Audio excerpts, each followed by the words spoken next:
Hello friends, welcome to దేవాంష్కా stories వాళ్ళు. ఇప్పుడు మీరు వినబోతుంది మన్నించి దరిచేరు మా చెల్లి స్టోరీలోని 150వ భాగం.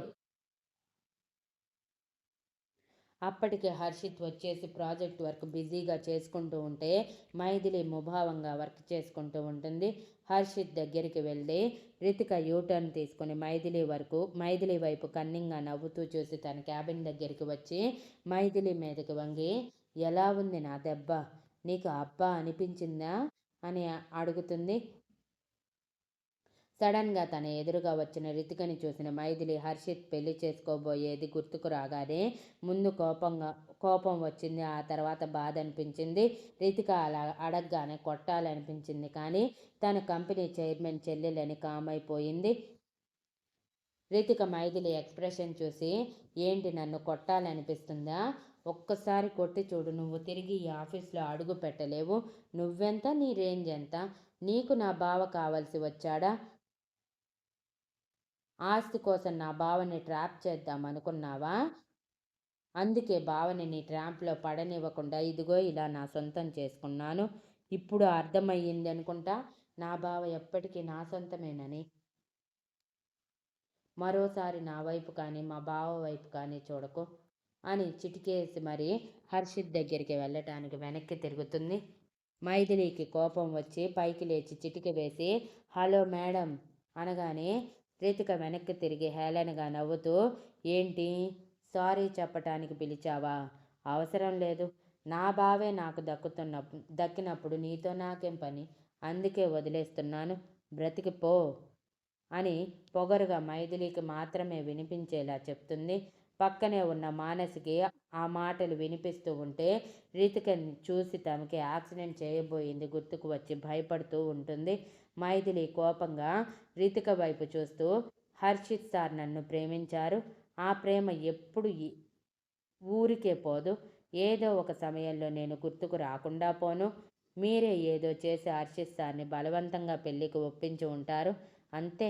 నాకు తెలుసు. హర్షిత్ సార్ ఇప్పటికీ నన్నే ప్రేమిస్తారు.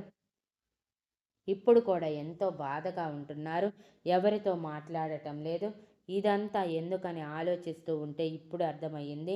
మీతో పెళ్ళి ఇష్టం లేదని బలవంతంగా మగవాడిని లొంగ తీసుకొని పెళ్లి చేసుకుంటున్నావు.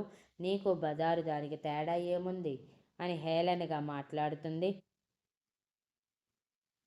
రితికకి కోపం వచ్చి కొట్టడానికి చెయ్యెత్తగానే మైథిలి కోపంగా ఆ చేతిని పట్టుకొని, don't you dare to touch me. నిన్నటి వరకు నీ మీద కొంచెమైన గౌరవం ఉండేది.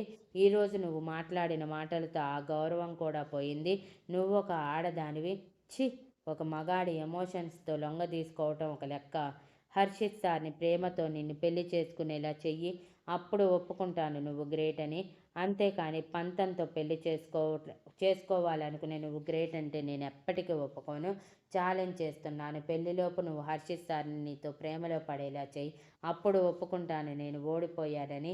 లేదా నీ అంతట నువ్వే పెళ్ళి ఆగిపోయేలా చేసి హర్షిత్ సార్ని వదిలేయాలి అని అడుగుతుంది. రితికకి కోపం వచ్చి, చేస్తాను, చూస్తూ ఉండు. అలాగని బావ నన్ను ఇష్టపడకపోతే నీకు వదిలేస్తానని కలలో కూడా అనుకోకు.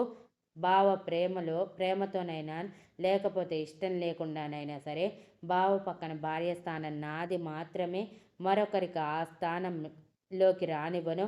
పెళ్ళయ్యాకైనా నా ప్రేమతో బావని నా వాడిగా మార్చుకుంటానే కానీ వదిలిపెట్టను.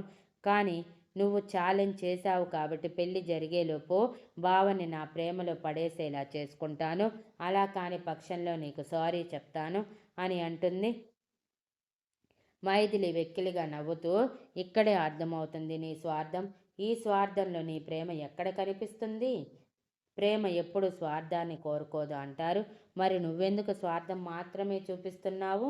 అంటే నీది ప్రేమ కాదు, ఓన్లీ పంతం మాత్రమే. హర్షిత్ సార్ని సొంతం చేసుకోవాలన్న పంతం అంతే. నీలాంటి వాళ్ళని ఎంతమందిని చూడలేదు అని అంటుంది. రితిక కోపంగా, చూస్తాను, నీ అంతు త్వరలోనే తేలుస్తాను అని కోపంగా చెప్పి హర్షిత్ క్యాబిన్కి వెళ్ళగానే మైథిలి కంగారుగా తన దగ్గర ఉన్న ఏవో ఫైల్స్ తీసుకుని రితిక వెనకే క్యాబిన్లోకి వెళ్ళిపోతుంది.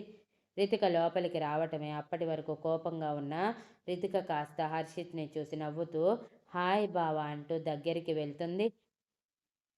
హర్షిత్ రితిక వాయిస్ వినటమే తలపై కోపంగా తన వైపు చూస్తూ, don't you dare to touch me. నువ్వు నన్ను ముట్టుకోకు. నువ్వంటే నాకు ముందు కోపం ఉండేది, కానీ ఇప్పుడు అసహ్యం వేస్తుంది. నిన్ను పెళ్లి మాత్రమే చేసుకుంటాను అన్నాను, ఇంకేదీ లేదు. జీవితం మొత్తం నువ్వు నాకు దూరంగానే ఉంటావు.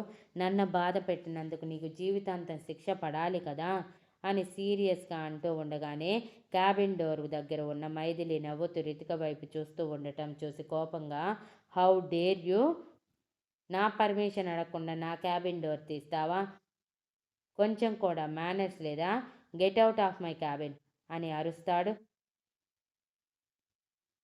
అప్పటి వరకు తనతో మాట్లాడుతున్న హర్షిత్ మాటలకి బాధపడుతూ ఉన్న రితిక అంత కోపంగా అరిచేసరికి భయపడి వెనక్కి తిరుగుతుంది.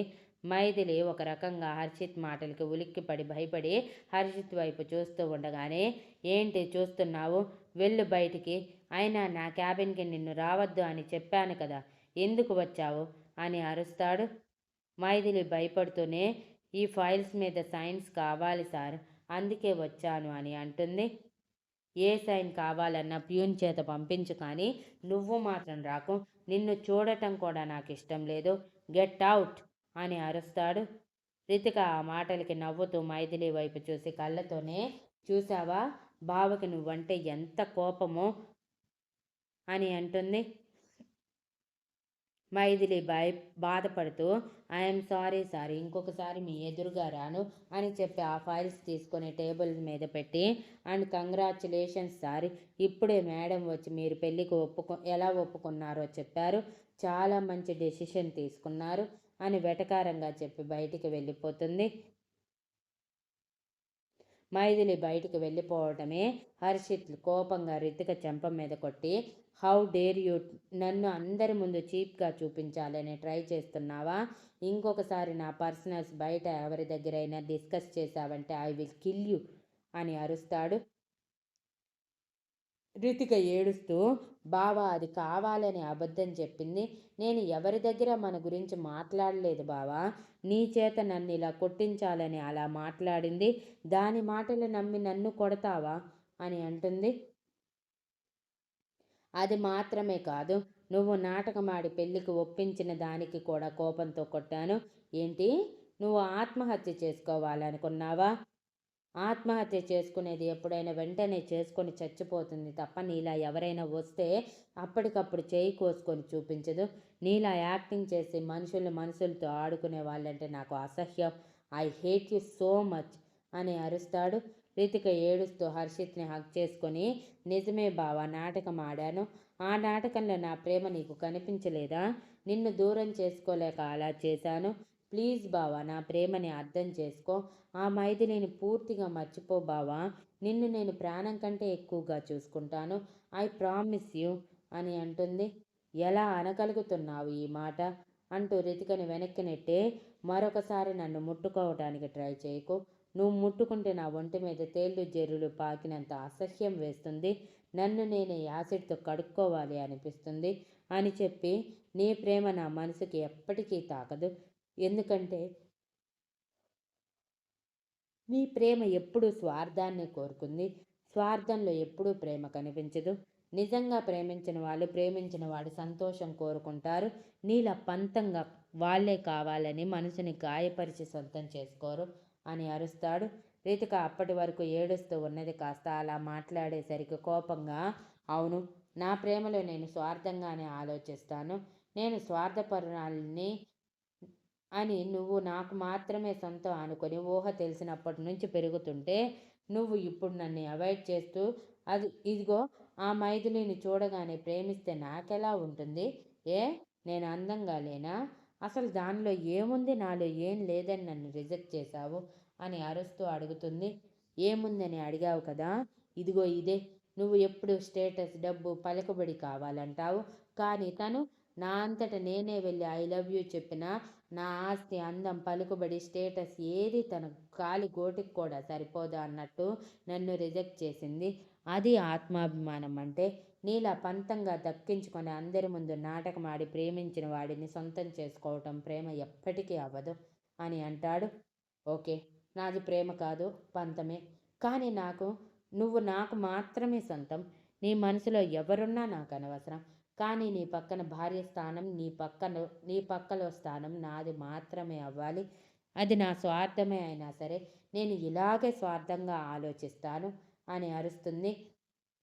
రీతిక అన్న మాటలకి హర్షిత్ అసహ్యంగా తన వైపు చూస్తూ, అది జన్మలో జరగదు. నేను ఎప్పటికీ మైథిలికి మాత్రమే సొంతం. అలా కాని పక్షంలో నేను నీ ఎడమ చేతి చిటికెన వేలు కూడా తాకను, గుర్తుంచుకో అని సీరియస్గా చెప్పి, now get out of my office. ఇంకొకసారి నిన్ను నా కళ్ళెదురుగా చూడాలి అనుకోవటం లేదు. కనీసం పెళ్ళయ్యే వరకైనా నన్ను మనశ్శాంతిగా బ్రతకనివ్వు అని అంటాడు. నెవర్ బావా, నిన్ను ఎప్పటికీ వదలను. ఇలాగే వస్తూ ఉంటాను. నువ్వు మళ్ళీ ఆ మైథిలిని కావాలని కోరుకుంటే నా జీవితం ఏమైపోవాలి? పెళ్ళయ్యే వరకు నిన్ను నేను వాచ్ చేస్తూనే ఉంటాను, గుర్తుంచుకో. ప్రస్తుతానికి వెళ్తున్నాను అని చెప్పి బయటికి వెళ్ళిపోతుంది. హర్షిత్ అసహనంగా తల పట్టుకొని తన చైర్లో కూలబడతాడు. Thank you for listening and please like, share, comment and subscribe.